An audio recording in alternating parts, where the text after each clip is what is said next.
জুবিন গাৰ্গক অপমান কৰি বিতৰ্কত নাম হাঙুৰ খাইছিল তেজপুৰ বিশ্ববিদ্যালয়ৰ উপাচাৰ্য। শিক্ষাৰ্থীয়ে জুবিন গাৰ্গক শ্ৰদ্ধাঞ্জলি জ্ঞাপনৰ বিৰোধিতা কৰাৰ অভিযোগেৰে উপাচাৰ্যৰ বিৰুদ্ধে সৰব হৈছিল ছাত্ৰ সমাজ। এইবাৰ গুৱাহাটীত সংবাদমেল সম্বোধন কৰি দুৰ্নীতিৰ অভিযোগ উত্থাপন শিক্ষাৰ্থীসকলৰ।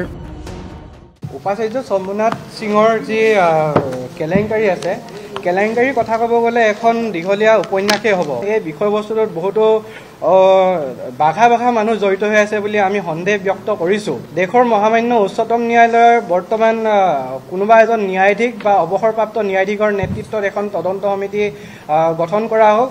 প্ৰকৃত শিক্ষাবিদক যিয়ে নেকি অসমীয়া ভাৰতীয় প্ৰত্যেকটো জাতি জনগোষ্ঠীক সন্মান জনোৱা আৰু উপাচাৰ্যৰূপে নিযুক্তি প্ৰদান কৰিবৰ বাবে ভাৰতবৰ্ষৰ ৰাষ্ট্ৰপতি আৰু ভাৰতবৰ্ষৰ কেন্দ্ৰীয় শিক্ষা মন্ত্ৰণালয়ক দাবী জনাইছোঁ আমি। বিশ্ববিদ্যালয়ত যোগদান কৰা দিনৰে পৰা দুৰ্নীতি সংঘটিত কৰিছে উপাচাৰ্য শম্ভুনাথ সিঙে। উপাচাৰ্যগৰাকীৰ ডক্টৰেট ডিগ্ৰীৰ প্ৰতিও সন্দেহ আছে বুলি মন্তব্য শিক্ষাৰ্থীসকলৰ। শম্ভুনাথ সিঙক উপাচাৰ্যৰূপে নিযুক্তি দিব নালাগে বুলি আদালতৰ ৰায় আছে। এনেবোৰ মন্তব্যৰে তদন্তৰ বাবে ন্যায়িক আয়োগ গঠনৰ দাবী শিক্ষাৰ্থীসকলৰ। চৰকাৰে সঁচাকৈ নিজক এই মুহূৰ্তত প্ৰমাণ কৰি দেখাওক যে তেওঁলোকে আচলতে সঁচাকৈ দুৰ্নীতিৰ বিৰুদ্ধে স্থিতি লৈ আছে।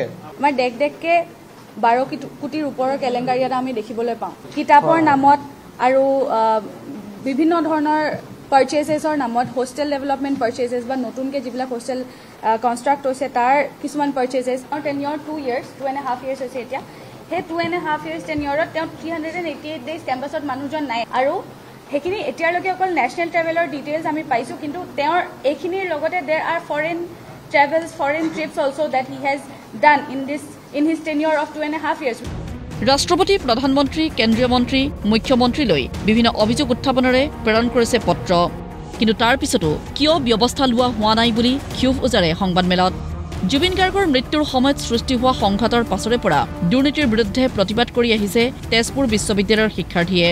57 দিনৰ পাছতো তদন্ত সমিতিয়ে প্ৰতিবেদন দাখিল নকৰাক লৈ অসন্তুষ্টি প্ৰকাশ। ষ্টুডেণ্টে পোৱা বছৰিলি যিটো কণ্টিজেঞ্চি পায়, সেই কণ্টিজেঞ্চিৰ কাৰণে এতিয়া এনেকুৱা হৈ গৈছে তেওঁৰ দিনত এপ্লিকেশ্যন কৰিব লগা হৈছে আৰু এপ্লিকেশ্যনৰ পইচাটো 10,000 টকাৰ বিনিময়ত আমি কি হৈছে তাত এপ্লিকেশ্যন কৰা 10,000 টকাৰ বিনিময়ত সেই পইচাটো কাটি পেলাই 4,000 টকা দিয়া হৈছে। একেদিনতে 72জনকে গেষ্ট ফেকাল্টিক তেওঁলোকে ছাটাই কৰি দিয়া হৈছে, কোনো ধৰণৰ নটিফিকেশ্যন, উইদাউট নটিফিকেশ্যন। যি 72গৰাকী গেষ্ট ফেকাল্টি আছিলে তেওঁলোকৰ মাহিলী ভাত্তা যদি আমি চাওঁ 40,000 পৰা 50,000, তাৰ বিনিময়ত কি কৰা হৈছে ৰিচাৰ্চ স্কলাৰ বা গৱেষকসকলক নিয়োগ কৰা হৈছে আৰু সেই গৱেষকসকলক মাত্ৰ 4,000 পৰা 6,000 মাহিলী ভাত্তা দিয়া হৈছে। গতিকে কৈছোঁ যে এআইৰ দৰে এটা ইভেণ্টত ল'ৰা ছোৱালীয়ে বিশ্বাস কৰক, য'ত নেকি এআইৰ ইভেণ্টত বিশ্ববিদ্যালয়খনে ছাত্ৰ ছাত্ৰীক ক'ব লাগে তোমালোকে এআইত যোৱা ইভেণ্ট পাৰ্টিচিপেশ্যন কৰা, চব কৰা। তাত আমাৰ ছাত্ৰ ছাত্ৰীসকলে কি হৈছে পইচা খৰচ কৰি ৰেলৰ টিকেট কাটি পেলাই এআইলৈ যাব লগা হৈছে, জেনেৰেল বগীত উঠি পেলাই। মূল প্ৰশাসক তেওঁ আমাৰ ভিচি আৰু সেই ভিচি গৰাকীক আমি দোষাৰোপ কৰিছোঁ। প্ৰতিবাদী শিক্ষাৰ্থীৰ কণ্ঠ ৰোধ কৰিবলৈ ভাবুকি দিয়াৰো অভিযোগ।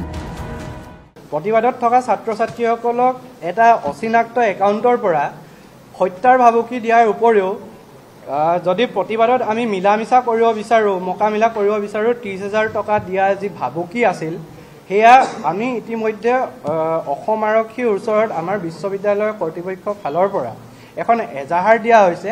একাউণ্টটোৰ গৰাকীক ইতিমধ্যে এতিয়ালৈকে কোনো চিনাক্ত কৰিব পৰা নাই ইত্যাদি। অসম দুৰ্নীতি, ঠিক তেনেধৰণে কিছুমান ফেচবুকত পৰ্টেল খুলি উপাচাৰ্যগৰাকীয়ে কিছুমান ভুৱা প্ৰচাৰ চলাই আছে, সেইবিলাকৰ ওপৰতো আমি চাইবাৰ চেলত এখন এজাহাৰ দিছোঁ। এখন সংগ্ৰাম বুলিয়ে কৈছোঁ।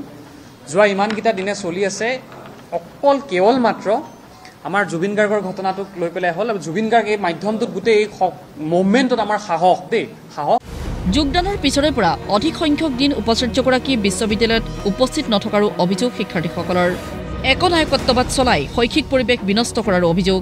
এতিয়া এই অভিযোগসমূহৰ সত্যতা নিৰূপণৰ দায়িত্ব চৰকাৰ তথা ঊৰ্ধ্বতন কৰ্তৃপক্ষৰ। ব্যুৰো ৰিপৰ্ট, প্ৰতিদিন টাইম।